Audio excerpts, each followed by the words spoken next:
Hey, happy Crimson Desert Day, sort of, depending on what side of the fence you are. Anyways, on our play for this week, Crimson Desert is finally out, and the internet is at odds with how to feel about the game and, well, how to play it.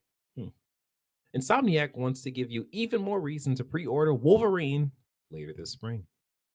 And Stranger Than Heaven will headline Xbox's partner preview this week. All this and more. This episode of Press X Start Gamers Digest.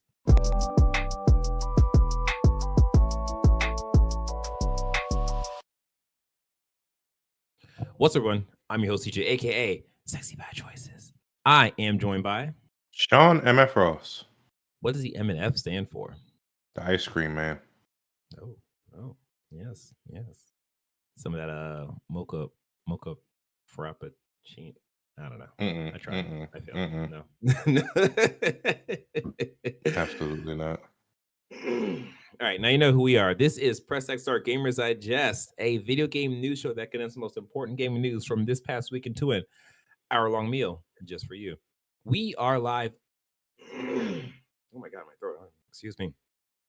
We are live on YouTube every week when we can make it because, man, life is hard, especially when talking. But sipping water is easy. You're true. I should do that. I'm looking at my water bottles, looking back at me. Looking at him. Looking at me. Don't forget, you could support us by liking this video, subscribing to the channel, and hitting the notification bell. If you are listening, thank you. And leave us a review on whatever podcast service you're tuned in on. Thanks again. If you want to join in our conversations by joining our Discord, you can go to press X number 2 dots. Jesus. Press X number 2 dot start / Discord. And it'll take you there. See you there. All right, with that out the way, let's jump into the gaming news with number 1. Crimson Desert is finally out, and it has been something of a tidal wave of opinions online. And it all depends on how much time you have for the game and what you're running the game on, essentially. So, yeah, it is out right now, of course. Let me check the Open Critic score because I think that changed recently. Yeah, okay. It's back to an 80. So right now, it is sitting at an 80 on Open Critic. It had dropped down to a 79 at one point, but I guess there was enough reviews to send it back up to 80. So it is doing pretty positive overall. Although, okay, it's sitting at 63 reviews, so that is very good. On the Steam side, it has the peak number was close to 250,000 people concurrently, which is really high for a single player game. Yeah. If you want to compare, you can compare it to Marathon, which it didn't even hit 87,000 or whatever. But again, single player game, extraction shooter, different stuff. They both had hype at some point in their lives.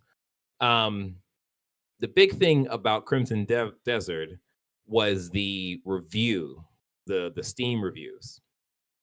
When it first released, it was pretty much, I think, around 50, like under 50%, because it was pretty much receiving poorly by people because there was optimization issues.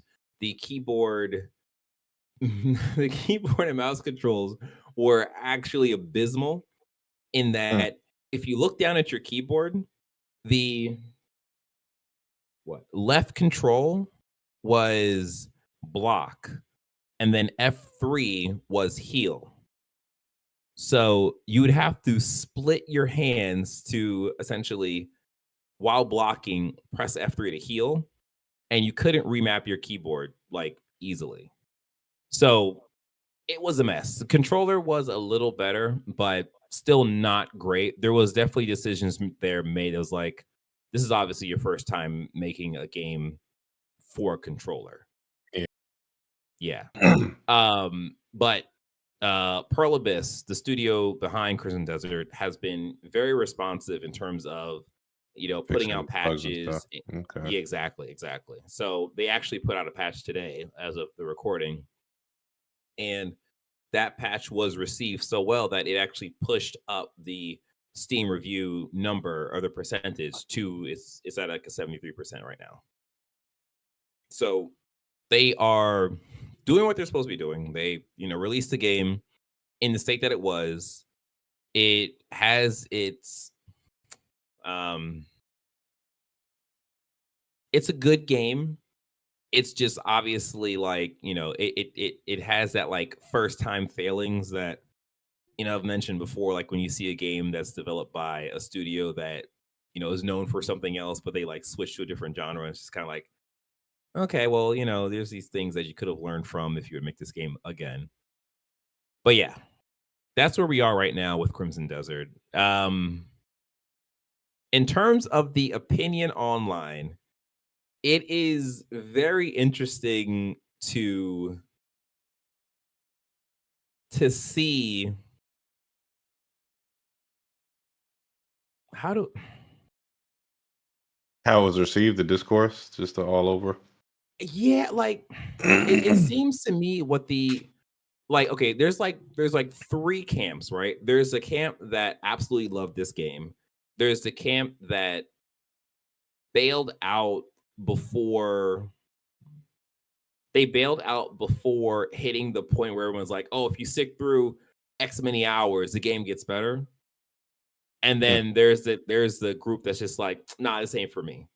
And it is interesting to see the camp that played the game but didn't stick around until that like golden point that the people who are down for the game like talks about, like, you got to stick through it till you hit this part.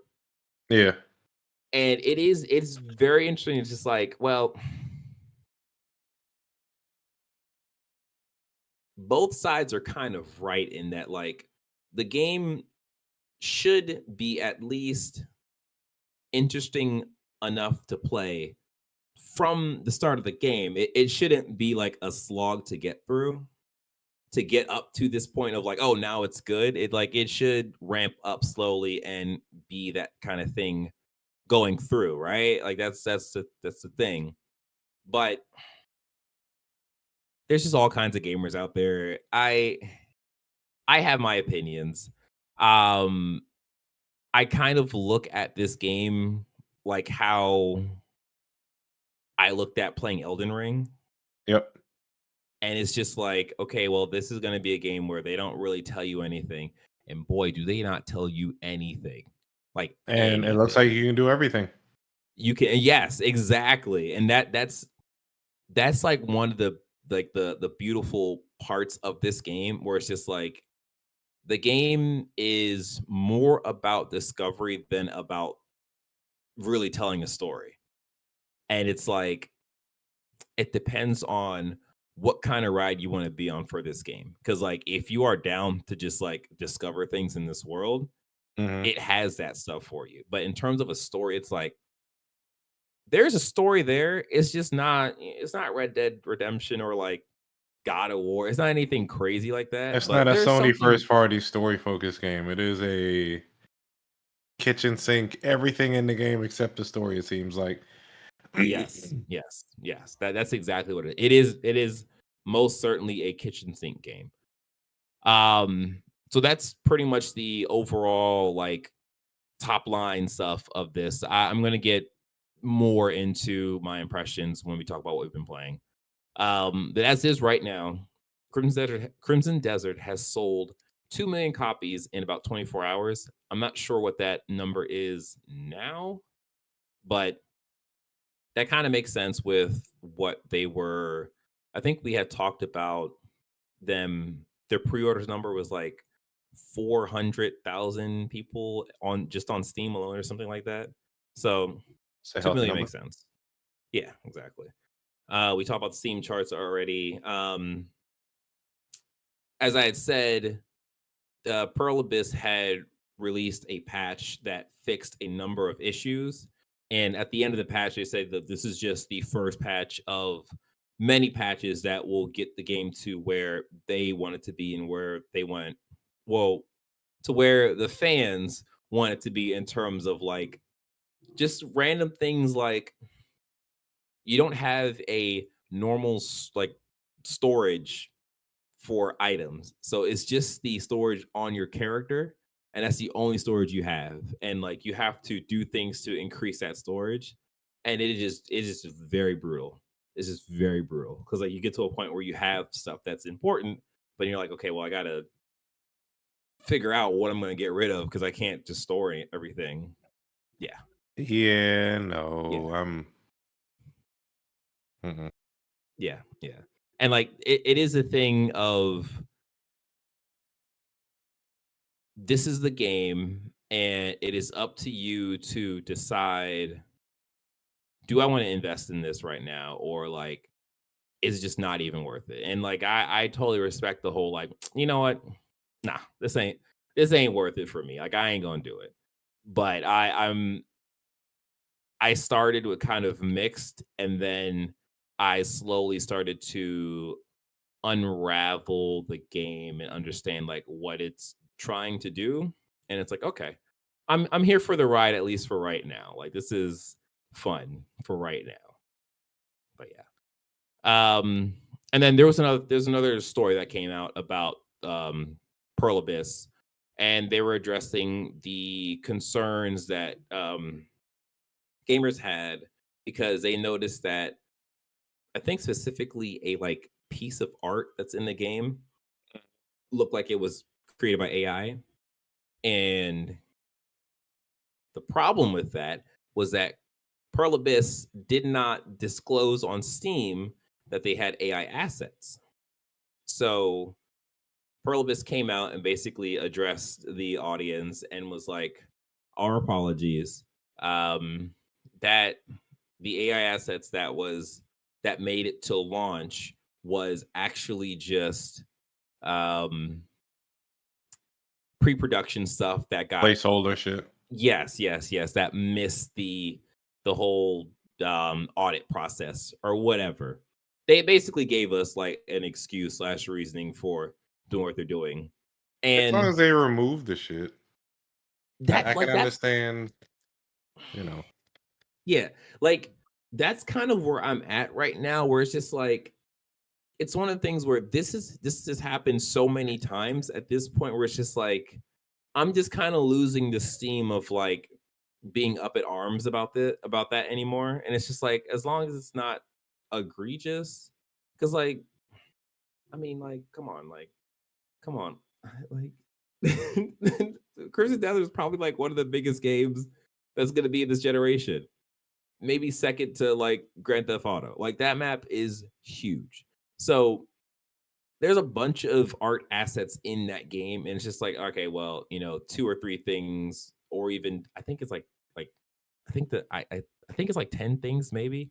But like that's a very low number for all the actual assets that are in the game. And like if that stuff misses the audit process, all right, that sucks. But you know, that happens. People are capable of error. Whatever. Like I don't know. I don't know. I want to feel a certain way about the whole AI thing, but like it happens more and more now, and it's just like everyone's obviously doing it, so it's just like all right, whatever. Yeah. So that's that. That's Crimson Desert. Yeah, I'll leave everything else until the what we've been playing. yep.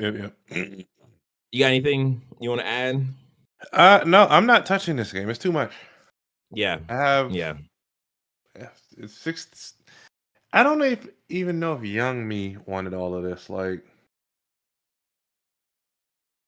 it seems like there's no constraints. Like, I remember playing games like in the 90s, and a friend said to me, Mhm. "Man, can you just imagine when we get games where you could just do anything you want?" And it seemed cool back then, but now it's like, no, I want something focused. I want a Yeah. tight Yeah. narrative or whatever. Something. Give me something guided and focused. This is basically a Minecraft, but all the building blocks have been made for you. It's like it's I don't know. It's too much. This I will say that this game is the is what the promise of like Skyrim was supposed to be. And that like that was supposed to be the game that you can just go in the world and do whatever you want and just live essentially. And really truly, you know, a game for that time, they're only capable of so much. It was open world, but it did have its limitations where it's like this game feels like, man, I limitations is just I don't know. Good luck finding them with this game. So it is definitely that game where it's just like you can just do kind of whatever you want and just see what happens, really. Yeah. And you know, again, that's not really going to be for everybody because, like as you say, you want constraints. You want to go into this world and not have to like figure stuff out just to tackle a bounty. There's nothing to exploit and be broken if you're already in God mode in the game. That's true. That's also true. Yeah. And you can definitely do that if you just go online and find out where is his armor at. You can go over there and try and get it. And if you get it, you're gonna be God mode. So yeah. Speaking of God mode, number 2, Insomniac wants to show more Wolverine before opening pre-orders. This comes to us from Insider Gaming. By way of wait a minute. Charlie Champion. Cool name. So Insomniac Games has revealed why pre-orders aren't live yet for Marvel Wolverine. And it turns out it's because they want to show you more gameplay. Marvel's Wolverine is highly anticipated with the release date confirmed for September this year. However, with a release date usually comes pre-orders, but Insomniac seems insistent on holding off at least until spring 2026. So that's for spring is a thing where it could be a state of play, or because even in this article it says that like spring technically could be until June, and that's when we have Summer Game Fest and stuff. So it could be there, but I'm fine with this. Yeah. I'm definitely okay with this. My bet is that it's gonna be probably like a state of play before Summer Game Fest. I think that's what PlayStation has done in the past. Yeah. Okay. So yeah. PlayStation often holds state of play in either April or May, sometimes both. So it's likely fans can expect to see more of Marvel Wolverine then. So yeah, that's cool. Yeah. What's your hype levels for this game? Say about 8 or 9. Probably pre-order this or get it on launch day. I'm curious to see how big it is compared to like a Spider-Man 1 or 2. Yeah. And are they going to do have they already mentioned if they're going to do like a shared universe in any sort? I don't know. Like, I thought about that. Like, I don't think it's going to be shared just because of how, I mean, they could, but like, just because of how bloody this game's supposed to be. And it's like, Spider-Man, there isn't that level of like gore or blood. So it's kind of fair. Yeah, I don't know. I mean, he could just see him talking in a bar or some shit. I don't know. Well, that's true. Yeah. It could be a thing of like, oh man, you're that Wolverine guy, huh? Cool. Yeah. Just kind of go their separate ways. I mean, they're friends in the comics, so yeah. We'll see how this goes. Yeah. But yeah, I'm excited for this. Like I think I mentioned it on a previous podcast. My only issue with this Wolverine game is like I think Logan's mask face / mouth is weird. Like it's like too wide. I don't know. I don't know. It's a little off-putting for me. I don't know. But other than that, everything else looks cool. So yeah, I'd like to see more about this game and see what it does. See if it can get me. Well, it already got me, so I don't have to worry about that. Number 3. Sega's Stranger Than Heaven will headline an Xbox partner preview event this week. This comes to us from VGC by way of Andy Robinson. So, side note, I didn't know that there was a partner preview this week. Yeah. Until I saw this article. It's going to happen Thursday. Was it previously announced somewhere else? It got me. I don't think it was. Yeah, I don't know what Xbox is doing, man. Neither do they. That's so true. That is so true. Okay. So Partner Preview is Xbox's event series that focuses on upcoming games from third-party developers. According to an announcement, this week's installment will include news on upcoming games from partners including Sega, GSC, Game World, and Owlcat Games. I don't know what GSC stands for. Plus brand new reveals, world premieres, and Xbox Game Pass announcements. Oh, this sounds pretty like meaty. Pretty meaty. Wow. Yeah. So okay. So it's gonna be okay. So March 26th partner preview will feature an in-depth look at Ryuga Gotoko. Just say RGG. RGG. Okay. I tried.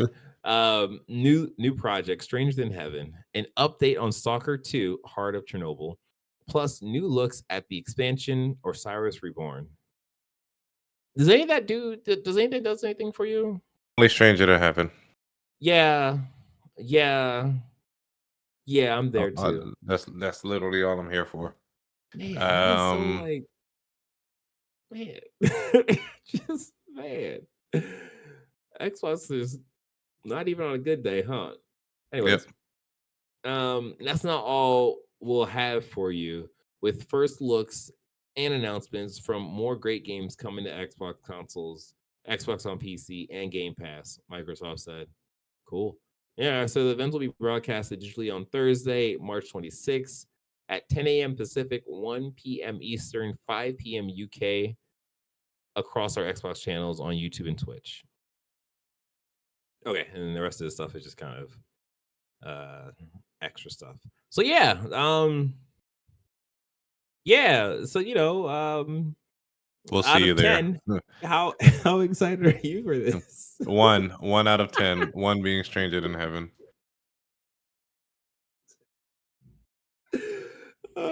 Yeah. Damn, it was revealed December 2024. Is it supposed to come out this year? I don't know.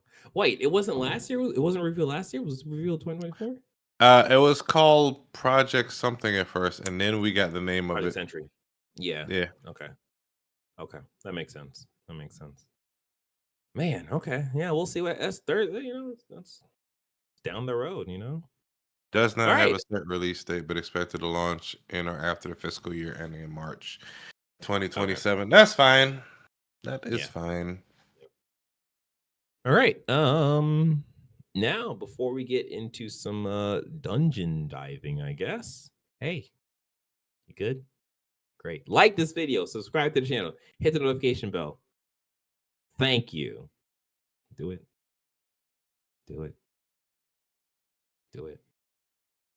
I need to practice my Kurt Angles there.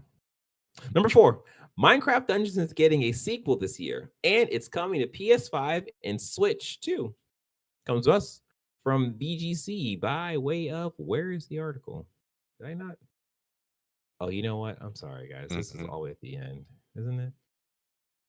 I don't know where. There it is. Found it. By Andy Robinson. Nailed it. Minecraft Dungeons 2 will release this year on PC, Xbox Series X, S, PS5, Nintendo Switch, and Nintendo Switch 2. The pair announced on Sunday. Okay. Featuring new locations, encounters, and loot. Yeah, okay. So the first one was I'm looking. Came out in 2020. Yeah, it was pretty decent. I remember people talking about it being like a good game. Played the demo. Oh, you played the demo? Okay. And I thought about getting it. I just never ended up. Also, yeah. Minecraft just ain't my thing. I don't like building stuff. Yeah, I'm with you there. Like, same reason I don't like The Sims. Like, I played it when it first came out, and I was just like, yeah. Okay, so Minecraft on OpenCritic got a 74. Minecraft Dungeons got a 74 on OpenCritic. Yeah, in terms of Minecraft, I am very similar to you, where not to sound mean, but I find the process of playing that game boring in That ain't me. that, yeah, like I it's it's boring in that how you interact with that world is so Hmm. basic that it's like, okay, like even if I'm just knocking over a tree or whatever, can you give me something a bit more to do than just hit it, hit it, hit it until it like, yeah. How does it differ from Pocopia for you then? Pocopia, I think, differs in terms of, I think in this case, it's just the coat of paint is more appealing than Minecraft, where it's like I am making a house for Hmm. um a graveler Yeah. that just appeared in my world. And it's just like, oh, okay, this is cool. You know what I'm gonna do? I'm gonna make his world, I'm gonna make his home like more rock based because he's a rock. He has to like rocks. Yes, I'm playing off of stereotypes. I don't care. I don't care. It's my world, okay? It's my world. I So don't yeah. like city builders. I don't like building games. Like Yakuza Pirates had a city building Oh yeah. element to it, and my shit was just a hodgepodge of buildings just to get the platinum. And Right? If it works, it works. Leave me alone. yeah, Yeah, like I I can enjoy that, but it really depends on, the coat of paint, for lack of better words, and hey, how complicated the things are that I'm doing. Cause like I think the most complicated thing that I've like done in that way was like play like a Civilization like Revolution, which was the yep. console version of Civilization. So even that was dumbed down or pared down from the PC version. And it's just like, this is fun, but like I get to the point where the moment I take a break from that, it's just like, all right, well, this is gone. Because I can't get back into that same flow state that I had before. So ah, speaking of flow states, number five, flow states. Number Hmm. 5, Ubisoft announces layoffs and the cease of game development at Red Storm Entertainment. This comes us from GameIndustry.biz by way of Lewis Packwood. The studio will remain open, but 105 people are being laid off as part of Ubisoft's cost reduction program. That's unfortunate. Well, a source at Ubisoft has informed GameIndustry.biz that game development at a long-running North Carolina studio, Red Storm Entertainment, will cease with the loss of 105 jobs. Red Storm Entertainment was founded in 1996 and has been closely associated with titles in the Tom Clancy franchise for most of its existence, including Tom Clancy's Ghost Recon series. That hasn't There hasn't been a Ghost Recon game in like decades at this point. Oh, okay. It was also behind the 2023 MetaQuest 2 game Assassin's Creed Nexus VR. Oh. Recently, Red Storm has been working on an untitled Splinter Cell VR game, which was canceled in 2022, and Tom Clancy's The Division Heartland, which was canceled in 2024. I'm seeing a pattern here. They did have Okay. a Ghost Recon Frontline that was supposed to come out, but it was canceled in 2022, and the last one before that was 2019. So they've been coming out. It's not our steez. Yeah. Yeah. It's all right. Yeah. Man, okay. That sucks. Um, huh. So there is supposed to be a rumored Splinter Cell game, but it seems that the game they were working on was a VR game. Hmm. 2022. I guess VR was sort of popping back then, I guess. I guess. I don't know. Yeah, but then Division Heartland. Oh yeah, didn't yeah. Yeah, I played You're that. familiar with it. Yeah. It was Yeah. canceled as well. I don't know why. Yeah. It was very far along. Yeah. Well, Ubisoft just does Ubisoft stuff, which is canceling games that are, for lack of better words, fine and working. Number 6, also bad news. Saudi Arabia just spent over $6 billion buying up more of the video game industry. This comes from Kotaku by way of Ethan Gotch. Savvy Games, a gaming investment vehicle owned by Saudi Arabia's sovereign wealth fund, has entered an agreement with TikTok partner company ByteDance to buy Moonton Games for $6 billion. That's only $1 billion or so shy of what Microsoft bought. But it's crazy. What's crazy is that I remember people saying that mobile gamers weren't real gamers like an odd decade or so ago. And I look at the money it's generating. It's crazy. Yeah. Okay, so Moonton is a Shanghai-based subsidiary of ByteDance that pursued free-to-play mobile hits. Those include the 2016 MOBA, Mobile Legends Bang Bang, which has been downloaded over 1 billion times. More recently, the company shipped co-op vertical shooter Acecraft, which smashed together Cuphead's animation style and famous licensed cartoon characters. We have to remember that India and China are big mobile markets. Yeah. They're not going to be able to afford, in general, most people aren't going to be able to afford a PlayStation 5, Xbox Series X. Everybody has a phone. Everybody has disposable income, just not that much. Yeah, and it's easier to spend $5 on a game you've been playing for the last week and a half versus and they probably have the numbers to where they're not as averse to spending money on just cosmetics and stuff. Yeah. And like,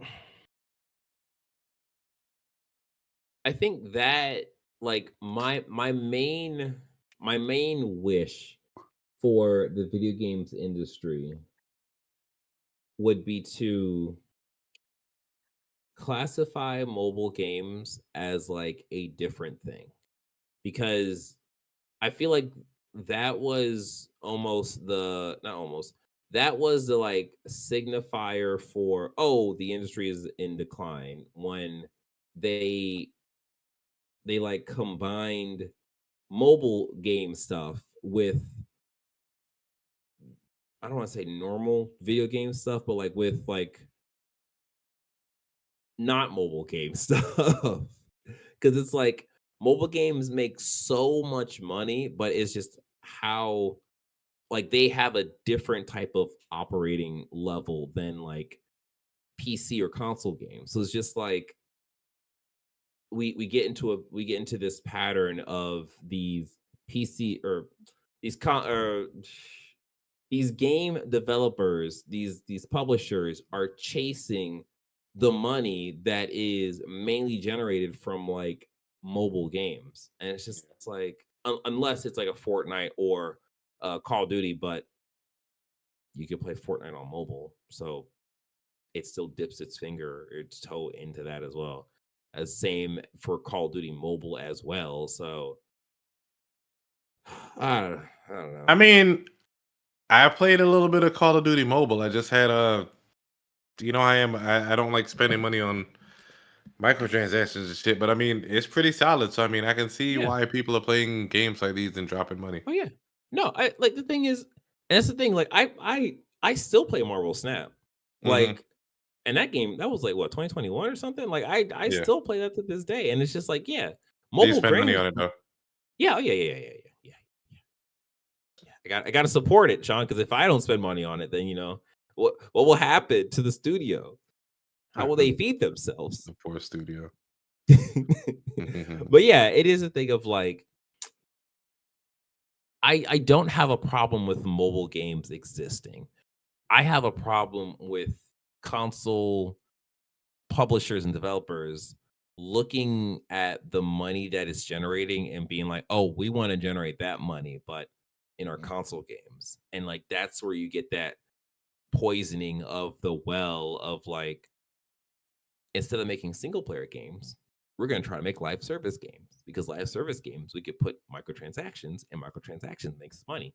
If we look at like what's happening over across the pond, we want to do that. And it's just like, no, man, those people are just playing Candy Crush all day and just clicking on stuff.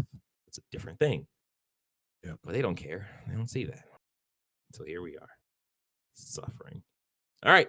Well, that was it for the news. Let's jump into the quick hits. Number 7. Well, actually, that's not really it for the news, because this is still news, but that's it for the like long form sort of. Sounds like you don't read the stuff. Number 7, Slay the Spire 2, one of the best indie Steam launches of all time. You hear that, Kanye? Of all time. Find some kind of mic to stand on. All right. This comes to us from, what is it? It is the Alenia Insight newsletter. It's a Substack. Okay. It's somebody's Substack, but they did the... Okay. Yeah. Bet. You know, Substack is a place that I want to frequent more, because a lot of creators are on here. And I'm just like, oh yeah, that's cool. I'll look at it eventually. But yeah, Slay the Spire 2. So, real quick, they are at 4.6 million copies sold as of March 19th, which is a couple days ago. So it's probably more now. I think their concurrent player count is like 600,000 or something crazy. Yeah, we did the story on that tweet. We did. So, yeah. Yes. So yeah, Slay the Spire 2 is doing amazing. And it's not even fully out yet. Well, I mean, they said it basically is a 1.0. Yeah. When they say it's early access, they have a few more things they like to tidy up in the background, but it's pretty much a feature full game. Exactly. Yeah. So yeah, you know, that's awesome though. Like, to think they didn't think that, they thought they were going to take a hit because they're releasing the same day as Marathon. It's just like, actually, you were fine. You were always fine. All right. Number 8, Microsoft reportedly offering up to 50% off Xbox Series X/S to select Xbox One users. This comes us from Twisted Voxel. I mean, this makes sense, right? Because they're trying to get them to upgrade, and Sony should probably be doing something similar. Then again, yeah, they don't really need to. They're still selling like gangbusters, so I guess they don't need to. But in order to move the industry forward, they may want to. Here's 10% off or something. Here's 15% off. Yep. Yeah. I mean, that's exactly why. Because like, I think it's more of an issue for Xbox than PlayStation, because PlayStation is like, we don't owe you anything. Like, at a drop of the dime, they don't. Like, they still support PS4 games. The issue, I think, is this. Like, what I'm saying is that PlayStation still supports PS4 gamers, but they're not making it a marketing thing like Xbox is with like whatever marketing term they use, backwards compatibility, like going all the way back to Xbox One. They call it smart delivery, and there you go. The issue is this is kind of how Windows is, where they're trying to force you on to the next thing, even though they were trying to seem altruistic by, you know, letting you stay on your thing, and they're going to do smart delivery because it's all the same base code and all this other shit.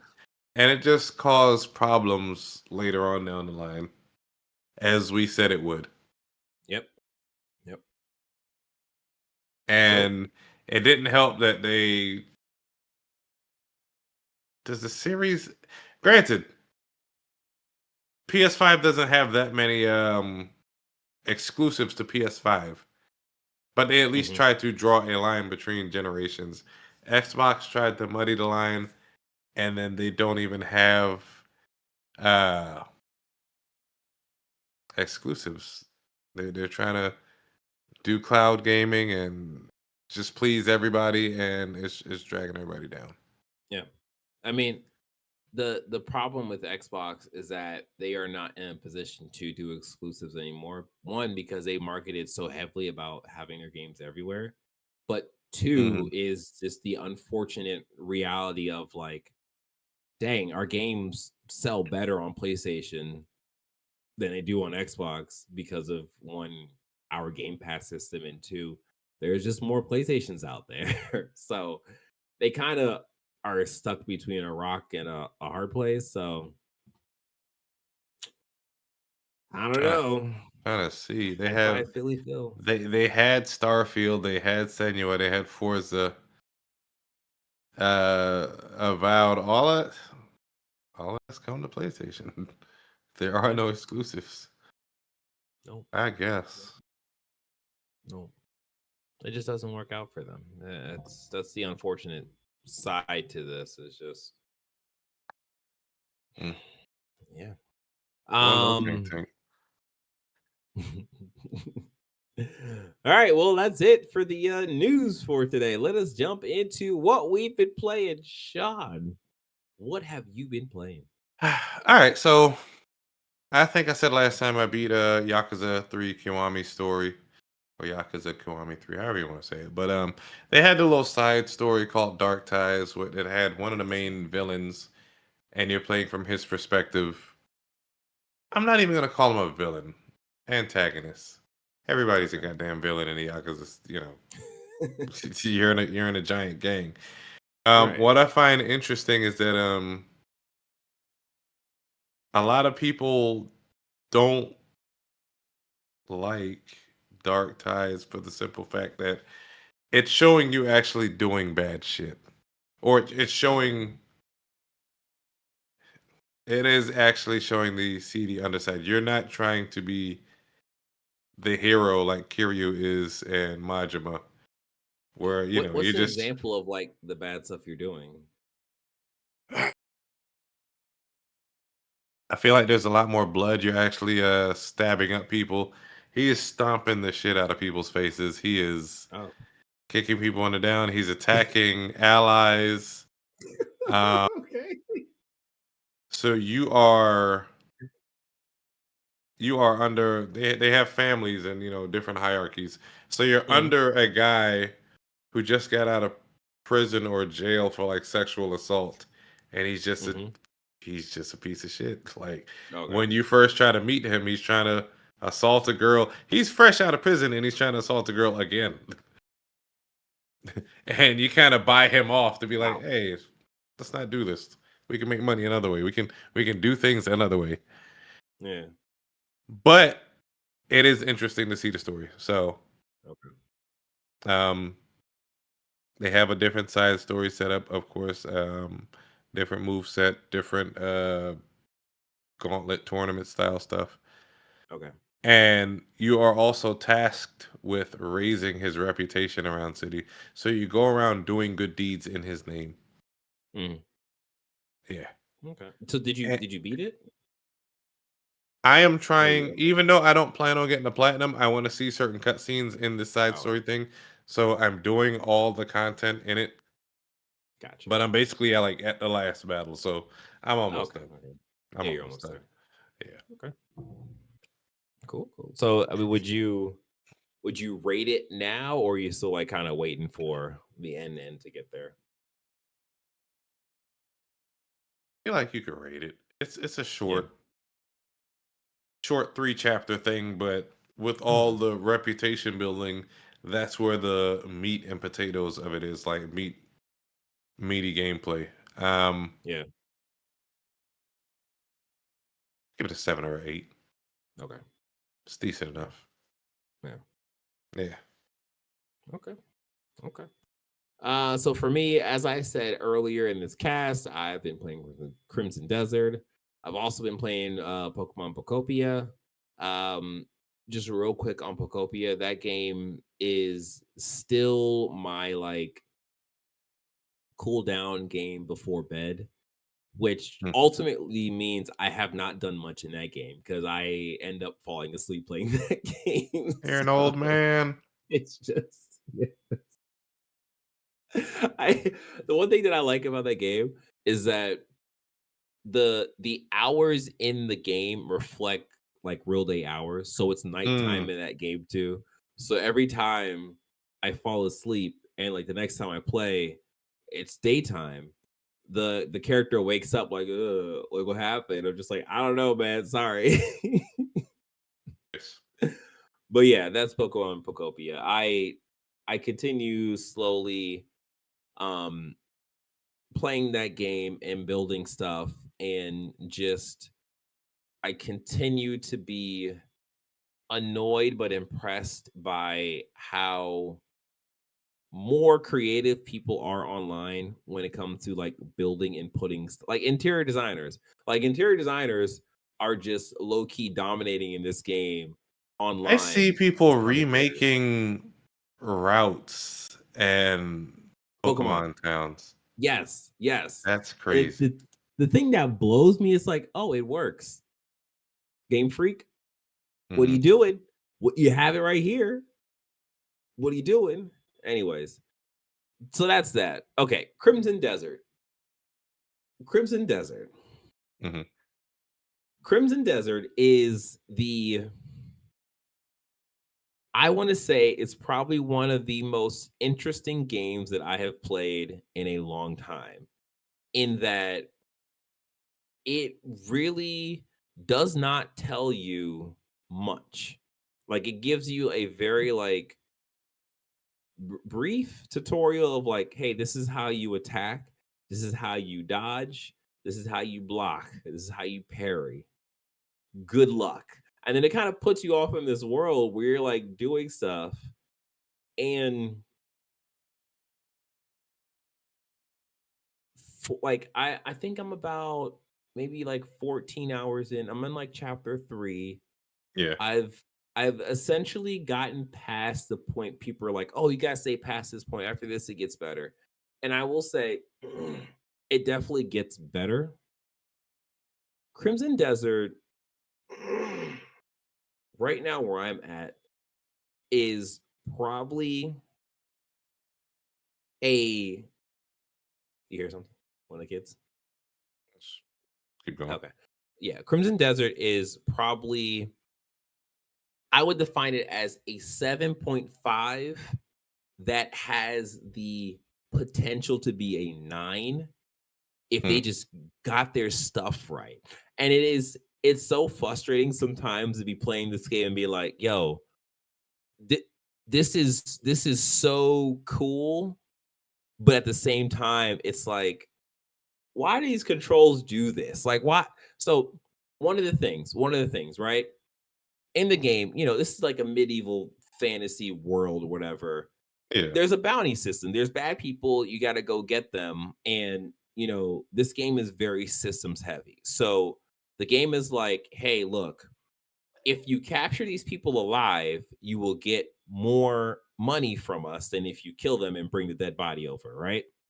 So I was like, all right, bet I'll just punch these people and not kill them and try to knock them out or whatever. Do like a Red Dead kind of thing. Yep. So one of the bounties, this person, I basically had to find this pickpocketer and basically take him to justice. And I was going over to where he was on the map. He wasn't where he was on the map. Where he was behind me and he pickpocketed me. And I was like, motherfucker. So I ran this man down through the town, tackled him, and like basically punched him and then tied him up. And I took him to the jail or whatever to get my money. And I was like, Mhm. that was awesome. Literally the next bounty I did went over to the X. The person just wasn't there. And I was just like, is he behind me? Like what? No, he just wasn't there. And I was like, Maybe it's a last scene kind of thing. so here's what happened. Here's what happened. He wasn't there, and I was like, all right, whatever. I'm just gonna continue the game. I continued the story, and I did a story quest where I happened to be around the same place where he was supposed to spawn, Mhm. and I saw this thing pop up on the map as I was doing another quest, and I was just like, what? All right. So I Mm. basically finished the quest. I jumped down this cliff and I like attacked the dude. But again, you're doing a bounty thing. If you take him alive, you get more money. And this game, they basically do the like you're trading stuff in for copper. Mhm. Every 100 copper is 1 silver, and then every I think Anyway, I get you. I yeah get yeah you. yeah yeah yeah yeah yeah that stuff, right? So I'm trying to get money. I'm just trying to get money in this game. So I'm like, all right, I'm gonna take this guy and try to take him alive or whatever. But I don't get the option to tackle him like I did for the other guy. So I'm sitting here like, all right, I'm gonna run away, pull aggro off, and see if I can sneak up around him and like tackle him. I sneak up around him. Apparently, my loud foot stepping is too loud, and he turns around and we fight. I'm just like, I don't understand what I'm supposed to do here. So I end up killing the dude, and I took him over to the bounty. And I got whatever money I got, and I was just like, I don't understand like what I did wrong there. So some triggers aren't consistent in the game. It sounds like that's all. They Sean, didn't do enough QA. Sean, Hmm? turns out you can tackle anybody you want. What you have to do is press circle to roll, and then during the roll animation, you have to press triangle and circle, and your character will tackle out of that roll. I Who the mean, fuck? of course, DJ. Why wouldn't you Who know like, this? So and I intuitive. saw that. I saw that on an IG video, and I was just like, why was this not in the game? Like, why is this the thing? Maybe they're trying to take it back to the old days where shit wasn't explained and you just had to figure it out for yourself. The issue is these games are too large for all of that. Yes. Like that is Crimson Desert in a nutshell. Like one of the things that blew my mind was the fact that in the game you can do this light reflecting thing off your sword, Mhm. and it can be used to spot different points of interest out in the world to like, okay, I'm gonna go over there kind of thing. It can also be used to blind people. It can also be used to focus the light to complete puzzles. It can also be used to focus that same light to focus it on the ground and cook food on the ground. And I'm just like, that's amazing. That is so impressive that this game is so systems heavy to that degree. But it's like, hey, you got to tell us at least what some of this stuff does, so we're not just like futzing around trying to figure out No, they like want you spending all your time in the games nowadays. that's exactly yeah, and that's what's happening because I'm just like I just want to tackle this dude. Please help me. But yeah, Crimson Desert is just it's a game that is going to be a Hmm. gobstopper. Hmm. Damn, I'm old, huh? Of content, and it's going to feed so many content creators because it is just a like, oh, I just figured this thing out. We make a video The and share how it with to's everybody. and the 10 trips you need to know before. Yes, Yeah, all of that shit. Yeah. yes. So yeah, You're I'm going to playing be continue Crimson playing this Desert game. wrong. Here are 10 things you should.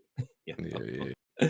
When I tell you, I've seen so much stuff of like, hey, here's how you get a bunch of money at the start of this game, and it's basically just go rob these people, just go rob Mm. that house blind, and it's like, oh, okay, cool, yeah, awesome. So yeah, that's that. I'll be having more stories from Crimson Desert because I am going to be playing that game a lot apparently, but we'll see what happens in the future because there's also big games coming out that has my eye. So yeah, that's Nice. it. That's it. Well, this has been another episode of Press X Start Gamers Digest. We hope you enjoyed this episode as much as we enjoyed making it. Don't forget to leave us a review on the podcast service you are tuned in on if you are listening. If you are watching, please like this video, subscribe to the channel, and hit the notification bell. Until next time, we'll be talking more about whatever things happen. Oh, we'll probably be talking about that Xbox partner preview thing, some more Crimson Desert, whatever happens in the land of the game industry that is crazy. And I don't know, man. Whatever. Yeah. Bye. See y'all next time.